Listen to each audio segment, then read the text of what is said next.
So welcome back all. हम फिर से आ गए एक नया चैप्टर लेकर के और बहुत ही इंटरेस्टिंग चैप्टर लेकर के आए। चैप्टर का नाम है हेरिडिटी एंड एवोल्यूशन। ठीक है, बहुत ही इंटरेस्टिंग चैप्टर है। मैं कहूँगा कि बायो का सबसे इंटरेस्टिंग चैप्टर है और अगर आपने इसको सही तरीके से पढ़ा होगा तो आप you will be in love with biology. अगर आपको बायोलॉजी का एक कॉन्क्रीट वर्जन देखना है तो आपको इस चैप्टर से देखना चाहिए। जिसको साइंस में ट्रूली बिलीव आता है वो इसी फैक्ट चैप्टर से आता है, एवोल्यूशन और हेरिडिटी के बारे में जानने के बाद कि क्या है एवोल्यूशन, क्या है हेरिडिटी, ये सब हम जानेंगे इस चैप्टर के अंदर। इस चैप्टर के जितने इंपॉर्टेंट क्वेश्चंस हैं, ठीक है, जितने भी इंपॉर्टेंट क्वेश्चंस हैं, जितने भी बड़े बड़े फैक्ट्स हैं, जितने भी कॉन्सेप्ट्स हैं जो आपको याद होने चाहिए, बेसिकली क्वेश्चन आने के ऊपर किस तरीके से आंसर करना है और कितनी फ्लुएंटली आप इस आंसर को प्लेस कर सकते हो, सिंपल कॉन्सेप्ट्स को यूज़ करके आज सारा कुछ जो है इस सीरीज़ में आपको पता चलेगा। इस चैप्टर की सीरीज़ में आपको पता चलेगा। सारे इंपॉर्टेंट क्वेश्चंस हैं 2011 से लेकर 2020 तक, जो भी रेपिटेटिव रहे हैं, जो एनसीईआरटी एग्जाम्पलर के खुद के क्वेश्चंस हैं, हर चीज़ विद डिटेल हम यहाँ पे सॉल्व करने वाले हैं। ठीक है, ये चैप्टर बहुत इंटरेस्टिंग है और माइंडेड मैं बोलता हूँ क्यों ये चैप्टर इंटरेस्टिंग इसलिए है कि मेरा पर्सनल फेवरेट है। तो अगर मेरा पर्सनल फेवरेट है तो मेरे स्टूडेंट्स जो आप लोग हो उनका भी पर्सनल फेवरेट बन जाएगा ये चैप्टर। हम उसको उस तरीके से कंप्लीट करेंगे। ठीक है, हेरिडिटी एंड एवोल्यूशन। हेरिडिटी क्या होती है? हेरिडिटी बेसिकली कैसे हम बोलते ना कि सर ये तो हेरिडिटी से उसे मिला है, ये सिंगर है, सिंगर का बेटा अगर सिंगर बन रहा है तो हम बोलते हैं सर इसमें ऐसा क्या है कि सिंगर बन रहा है ये। और वो बोलते हैं ना कि सर यहाँ पर पेरेंट्स भी टैलेंटेड थे, पेरेंट्स की हाइट ज़्यादा थी, बच्चों की भी हाइट ज़्यादा है, ये कैसे हो रहा है सर? अच्छा सर, अगर हम एप्स से आए हैं, यानी कि हम कहीं ना कहीं चिंपैंजी फैमिली से हमारा बहुत ज़्यादा रिलेशन है, एप फैमिली से हमारा बहुत ज़्यादा रिलेशन है, तो वो और हम इतने अलग क्यों दिखते हैं सर? वो क्यों नहीं मर गए? ठीक है, अगर हम आए तो फिर उनकी स्पीसीज क्यों नहीं हट गई? हमने तो ये सुना था कि जो पहले की स्पीसीज आती है वो नई स्पीसीज को मार देती है। ये सारे इंटरेस्टिंग क्वेश्चंस के ऊपर हम बात करने वाले हैं इस चैप्टर में। हर एक इंटरेस्टिंग पॉइंट, हर एक इंटरेस्टिंग कॉन्सेप्ट इस चैप्टर से रिलेटेड आपको मिलेगा। जितने क्वेश्चन हैं हर क्वेश्चन में मज़ा आएगा सॉल्व करने में। कुछ चीज़ें होती हैं इस चैप्टर को लोग बहुत बोलते हैं सर बहुत एकदम ऐसे बहुत बोरिंग चैप्टर है और सर बहुत ही ज़्यादा थकान होती है, सर इसको पढ़ते हैं बार बार बहुत दिमाग ख़राब होता है। एनसीईआरटी की बुक्स ने भी कुछ ज़्यादा जस्टिफाई तो नहीं किया है इस चैप्टर को, बहुत ज़्यादा बोरिंग तरीके से लिखा हुआ है, बट मैं कहूँगा कि सबसे ज़्यादा इंटरेस्टिंग चैप्टर है। ठीक है, अगर आपने मेरी क्लास अटेंड करी होगी तो आपको तो अभी तक सब समझ में आ गया होगा, बट जो लोग क्वेश्चन पेपर सीरीज़ देख रहे हैं मैं बता दूं इसमें भी बेटा हम पूरी ताकत से उसको सॉल्व करेंगे, वही सारे कॉन्सेप्ट लेंगे जो क्वेश्चन में आए गए हैं। तो आई होप आपने सारा रिवीजन कर लिया होगा, क्वेश्चन से क्वेश्चन आपने मिला लिए होंगे, कुछ क्वेश्चन जो पीछे के होते हैं आपने कर लिए होंगे। अब हम वो आ रहे हैं एग्जाम वाले पॉइंट ऑफ व्यू में, प्रैक्टिकल वाला क्वेश्चन हम लेंगे। एक एक प्रैक्टिकल कॉन्सेप्ट को बहुत अच्छे से डिटेल में हम स्टडी करने वाले हैं। ठीक है, तो इस चैप्टर को चालू करने से पहले आपको इस चैप्टर के कुछ कॉन्सेप्ट्स पता होने चाहिए। ठीक है, कुछ कॉन्सेप्ट्स ऐसे कि जो हम ब्रीफ में देखेंगे कि इस चैप्टर में बेसिकली क्या क्या हमने कवर किया है। उसके बाद फिर हम जाएंगे क्वेश्चन टू क्वेश्चन और क्वेश्चन में जितने भी कॉन्सेप्ट्स आएंगे मैं आपको पर क्वेश्चन के हिसाब से हर कॉन्सेप्ट को एक्सप्लेन करते हुए चलूँगा। ठीक है, ठीक है, तो बिल्कुल एनर्जी से भर जाओ, अपने ले लो बुक्स एंड कॉपीज़ और ठीक है, और कुछ खाने के लिए रख लेना, बट ज़्यादा मत खाना, नहीं तो क्या है ध्यान आपका क्या है खाने की तरफ डाइवर्ट हो जाएगा। ठीक है, ध्यान इधर रखना, ध्यान बोर्ड की तरफ रखना, क्वेश्चन देखना। हो सकता है कि मेरे से पहले आप आंसर कर दो, बिल्कुल हो सकता है, और मैं चाहता भी हूँ मेरे स्टूडेंट मुझसे पहले आंसर कर दें। ठीक है, चलो आओ तैयारी करते हैं, स्टार्ट करते हैं। अब हेरिडिटी एंड एवोल्यूशन में हम दो कॉन्सेप्ट्स के बारे में पढ़ते हैं, हेरिडिटी और एवोल्यूशन। ठीक है, सबसे पहली चीज़ जो है वो है हेरिडिटी। क्या है? हेरिडिटी। अब ये हेरिडिटी क्या होती है? तो कोई भी चीज़ जो हमारे पेरेंट्स से हमको मिल रही है नहीं, और जो हमसे हमारे ऑफस्प्रिंग को मिलेगी, ठीक है, वो कोई भी कैरेक्टरिस्टिक्स हो, कैरेक्टरिस्टिक्स यानी कि कैसा स्किन कलर रहेगा, क्या फेस रहेगा, क्या बाल रहेंगे, ठीक है, किस तरीके की हाइट रहेगी, सारी चीज़ें, ये सब जो भी चीज़ें हैं ये सब क्या आएगा सर? ये हेरिडिटी से एक जनरेशन से दूसरे जनरेशन में ट्रांसफ़र होता है। इस प्रोसेस को हम हेरिडिटी कहते हैं। ठीक है सर, है ना? तो दादाजी के पास जो हैं कुछ फैक्टर्स होंगे, वो मेरे पापा के पास, पापा से मुझको, फिर आगे आगे ऐसे करके बढ़ता है। ठीक है, इसमें दो कॉन्सेप्ट्स के बारे में बेसिकली स्टडी होती है। किसके बारे में स्टडी होती है सर? दो कॉन्सेप्ट के बारे में स्टडी होती है। एक कॉन्सेप्ट है वेरिएशन। क्या है कॉन्सेप्ट? वेरिएशन। क्या होता है वेरिएशन? वेरिएशन का मतलब है कि जैसे मैं ह्यूमन बीइंग हूँ, आप ह्यूमन बीइंग हो, आप में और मुझ में स्पीसीज में तो कोई डिफरेंस नहीं है ना, दोनों सेम स्पीसीज के हैं। इतना तो हमको आइडिया है कि हाँ सर सेम स्पीसीज का मतलब जो एग्जैक्टली जो भी जितने भी कैरेक्टर्स होंगे ह्यूमन बींग्स वाले, आपने ह्यूमन बींग बोल दिया तो मेरे पास भी जो भी ह्यूमन बींग के कैरेक्टर होंगे वो आप में भी सेम है, मुझ में भी सेम है, ठीक है। अब फिर भी मेरे अंदर और आपके अंदर इतनी सिमिलैरिटी होने के बावजूद भी हम दोनों अलग दिखते हैं, ठीक है।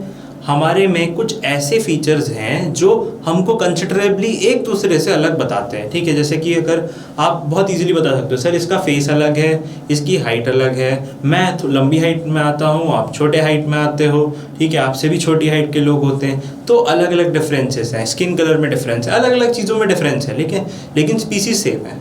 अब ये जो डिफरेंसेस हैं हम दोनों में, इन्हीं को हम बोलते हैं वेरिएशन। क्या बोलते हैं sir? Differences in the same species is known as variation.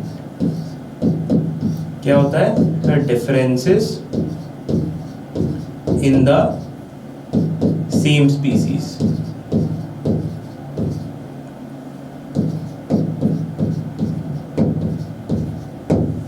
ठीक है, ओके सर, ये समझ में आ गया, ठीक है। इसके साथ साथ में हम एक और फीचर के बारे में पढ़ते हैं। क्या?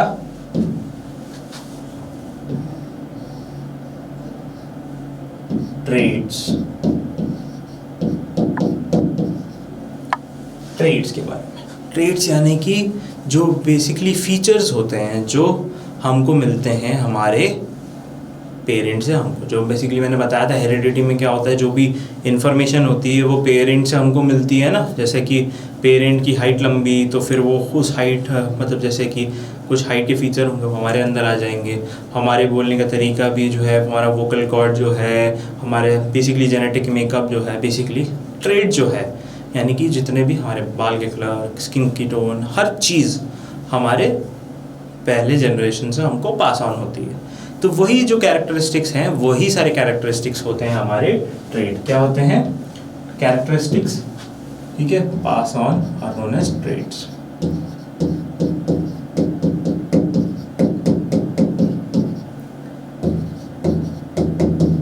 Characteristics which are passed on are known as traits, ठीक है। ये दोनों कॉन्सेप्ट आप लोगों ने बहुत अच्छे से इसको पढ़ लिया, ठीक है। अब ये जो है ना वो क्या है? नींव है हेरिडिटी के लिए। क्या है? नींव। नींव होता बेस बोलते हैं ना हम उसको, ठीक है, फाउंडेशन है। अगर इसका कॉन्सेप्ट आपको अच्छे से पता है तो फिर आप उसके पूरे चैप्टर के कॉन्सेप्ट को आप बहुत इजीली सॉल्व कर सकते हो, ठीक है, ओके। अब ये जो होता है कि वेरिएशन है, हमको पता चल गया सर ट्रेड्स है। इसके साथ साथ में इस टॉपिक के अंदर हम पढ़ते हैं, क्या पढ़ते हैं बेटा? हम पढ़ते हैं इसके साथ साथ में the mechanism of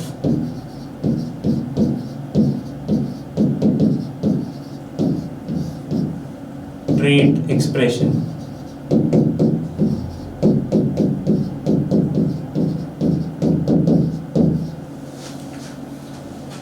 trade expression का मैकेनिज्म, यानी कि ये ट्रेड्स आखिर हमारे पेरेंट्स से हम में आते कैसे हैं, उसका पूरा मैकेनिज्म हम पढ़ते हैं। इस मैकेनिज्म के अंदर हम पढ़ते हैं क्या क्या पढ़ा जाता है सर? इसमें हम पढ़ते हैं मोनोहाइब्रिड क्रॉस,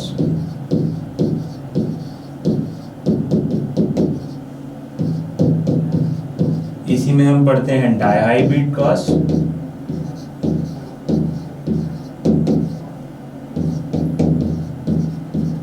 ठीक है, और इसी के अंदर हम पढ़ते हैं रूल्स ऑफ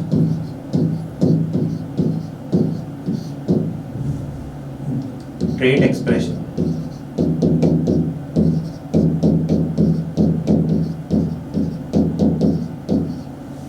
ठीक है। अब इस मैकेनिज्म में जो सबसे ज्यादा इंपॉर्टेंट की रोल प्ले करता है, कौन प्ले करता है सर इस मैकेनिज्म में सबसे इंपॉर्टेंट की रोल?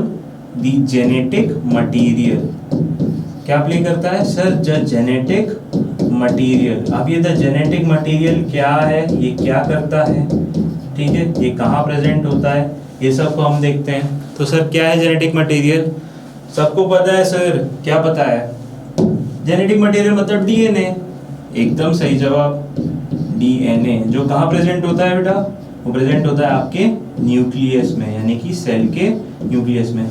क्या करता है ये डीएनए, ये हमारी पूरी इंफॉर्मेशन को एक सेल के अंदर कैद करके रखता है। क्या करता है, it is the complete genetic plan,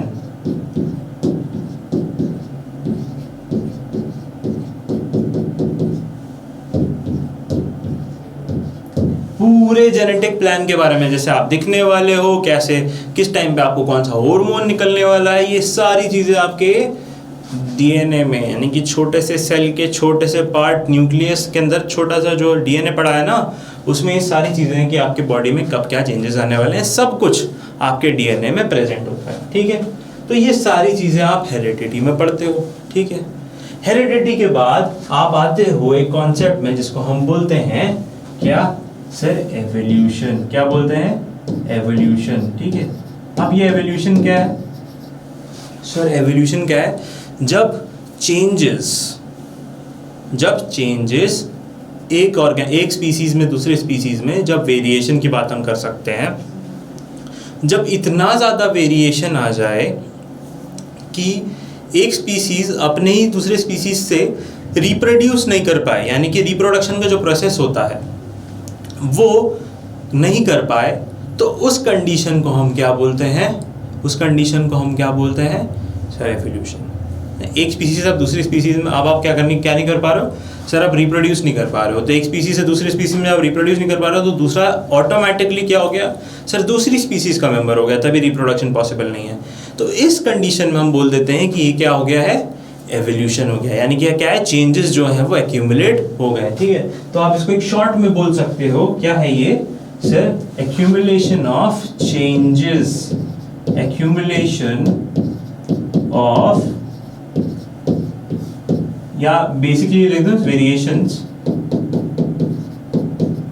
accumulation of variations for a long duration of time,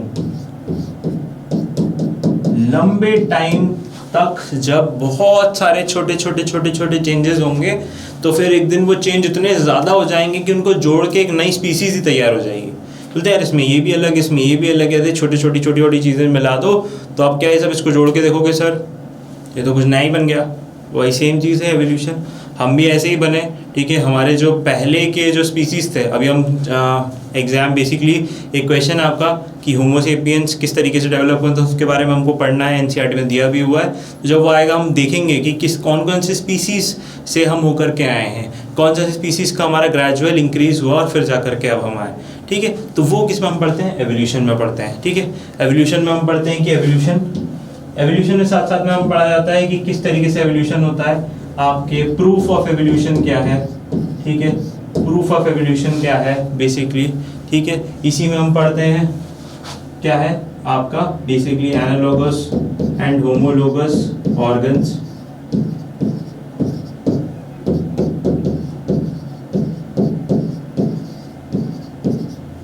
ठीक है, एनालॉगस होमोलोगस हम पढ़ते हैं, और हम बेसिकली फैमिली प्लानिंग, ट्रेट, ये सब हम पढ़ते हैं इसमें। ठीक है, बेसिकली क्या है, फैमिली हिस्ट्री समझ लो, फैमिली हिस्ट्री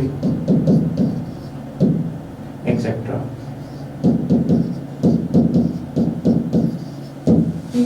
ये सारी चीज़ें हम पढ़ी जाती हैं इसमें। फिर फॉसिल स्टडी होती है, कार्बन स्टडी होती है, अलग अलग चीज़ें। तो जैसे जैसे क्वेश्चन आता जाएगा मैं आपको स्टेटमेंट बाय स्टेटमेंट बताता जाऊँगा। ठीक है, तो इतनी सारी चीज़ें आपको ऑलरेडी इस चैप्टर में कवर कराई हुई। ठीक है, विद इन डिटेल में कराई हुई है। ठीक है, तो अब हम क्या करेंगे, हर क्वेश्चन को लेंगे और उस क्वेश्चन में जो भी कॉन्सेप्ट आएगा उसको हम डिटेल में देखेंगे। ठीक है, बहुत इंटरेस्टिंग सा चैप्टर है, बहुत सारे कॉन्सेप्ट हैं। ठीक है, आपने देख ही लिया, अभी यहाँ पर हमने कुछ भी नहीं लिखा है इस चैप्टर का। ठीक है, एक जस्ट लिखा है, एक छोटा सा पार्ट लिखा है, इसमें बहुत सारा कॉन्सेप्ट है जो हम क्वेश्चन बाय क्वेश्चन सॉल्व करने वाले हैं। ठीक है, तो एकदम चलो स्टार्ट करते हैं फर्स्ट क्वेश्चन से। फर्स्ट क्वेश्चन को देखो, 2 pink colored flowers on crossing resulted in 1 red, 2 pink and 1 white flower progeny। ठीक है, बहुत ही अच्छा एग्जाम्पल है और ये बुक में भी दिया हुआ है। वो किस तरीके का क्रॉस है ये क्वेश्चन आपसे पूछ रहा है। What kind of cross is this? Double fertilization, self pollination, cross pollination और नो फर्टिलाइजेशन। ठीक है, तो फर्टिलाइजेशन तो बिल्कुल है। ठीक है, यहाँ पर वो बोल रहा है कि सेल्फ पॉलिनेशन होगा या बेसिकली क्या होगा, क्रॉस पॉलिनेशन होगा। ठीक है, तो यहाँ पर क्या है, ये बेसिकली किस तरीके का रिजल्ट है ये एक तरीके से ना दो, क्या है, दो, जब क्या आ जाते हैं सर, जब दो रेसेसिव जीन आ जाते हैं, दोनों ही रेसेसिव हो, तो क्या होता है, तब इस तरीके का कैरेक्टर बनता है, तब इस तरीके की प्रोजेनी आपको देखने को मिलती है, जिसमें 1:2:1 का रेशियो देखने को मिलता है, जिसमें दोनों ही जो ट्रेट्स हैं, बेसिकली कौन कौन से ट्रेट्स हैं, बेसिकली जो जीन्स हैं, एक तो सर रेड कलर का है, ये डोमिनेंट होना चाहिए था, बट ये भी क्या है सर, रेसेसिव है ये। ठीक है, ये भी डोमिनेंट नहीं है। ठीक है, और ये क्या है सर, वाइट, ये भी क्या है सर, रेसेसिव है, ये भी डोमिनेंट नहीं है।